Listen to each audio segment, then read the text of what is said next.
morning, hedgehogs and rabbits. Today I'm going to read you an alternative story to The Three Little Pigs. It is called Crispin and the Three Little Piglets by Dewan.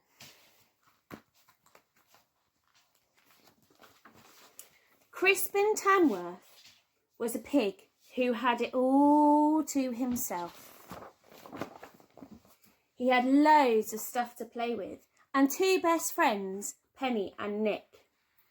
One day, Mrs. Tamworth said to Crispin, "How would you like a little brother or sister?"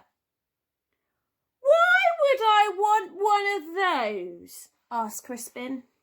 "Oh, you'll like it when the time comes," grunted Mr. Tamworth. But Crispin wasn't sure. He wanted a new piglet. His friend, Penny, had little brothers and sisters. So Crispin went over to Penny's house to see what it might be like when the time came.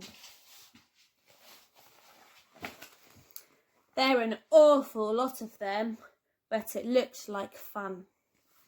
After he left Penny's house, Crispin thought it might be nice to have a little brother or sister to play with. After all, there would only be one of them. Finally, the time came. Mrs. Peck, the housekeeper, took Crispin to the hospital, where Mr. and Mrs. Tamworth were staying. "Look, Crispin," said Mrs. Tamworth, "aren't they sweet?" Three little piglets were wriggling in their blankets. The first piglet made a mess all over Crispin's t-shirt. The second piglet just screamed and screamed. The third piglet was quiet and cuddly. "I'll take this one," said Crispin. But Crispin was very surprised when all three little piglets came back to his house. Next day, Aunt and Uncle Potbelly came over with a great big cheesy mouse for Crispin. Then they hurried away to play with the piglets. Paula from next door came over with a great big cheesy mouse for Crispin, but then she nipped away to play with the piglets. Finally, Nick's dad came over with a great big cheesy mouse for Crispin, but even Nick's dad slipped away to play with the piglets. It just wasn't fair. When the three little piglets made a great big mess, everybody said, "Aren't they cute?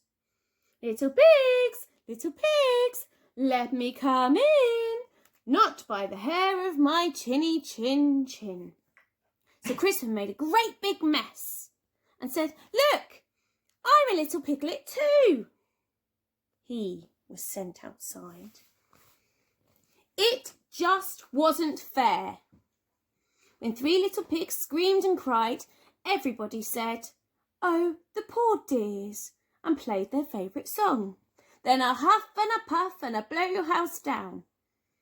But then Crispin screamed and cried, saying, "Help me!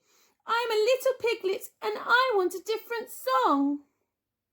He was sent outside. One day, when the piglets were listening to their big bad wolf song for the 100th time, Mrs. Tamworth said, "Oh, Crispin, I'm so busy and tired. Won't you please keep the three little piglets quiet for a while?" So Crispin tried to keep the three little piglets quiet for a while, but soon there was trouble and crying, and he was sent outside. The next day, Nick came over. "I hate the three little piglets," grumbled Crispin. "I hate that stupid big bad wolf song. Crispin's afraid of the big bad wolf. Tra-la-la," sang Nick. "No, I'm not," shouted Crispin. "I'm the big bad wolf, and I'll huff and I'll puff and I'll blow your house down." Big Bad Wolf became Crispin's favourite game. Crispin, Nick and Penny were busy playing Big Bad Wolf. One day when Mrs. Peck said, "These piglets keep getting under my feet. Won't you kids let them play with you?" "Ah, they're too little to play Big Bad Wolf," Crispin whined. "They'll just cry." But Penny knew a few good games they could all play, like racing fast cars and silly school and emergency hospital. And the three little piglets didn't cry all afternoon. But then Nick and Penny went home, and Crispin didn't know what to do. He rubbed the hair off his chinny chin. Then he said, "You want to hear your stupid Big Bad Wolf song?" Yes. So they all climbed up on the sofa, and they huffed, and they puffed, and they blew the house down. Little pigs, let me come in. Not by the hair of my chinny chin. Things got a little out of control. Big Bad Wolf and the three little piglets were sent to their rooms. The Big Bad Wolf crept out and knocked on the door of the three little piglets, whispering, Little pigs, let me come in." And he read them their favourite story. The end. I hope you enjoyed the alternative to the Three Little Pigs.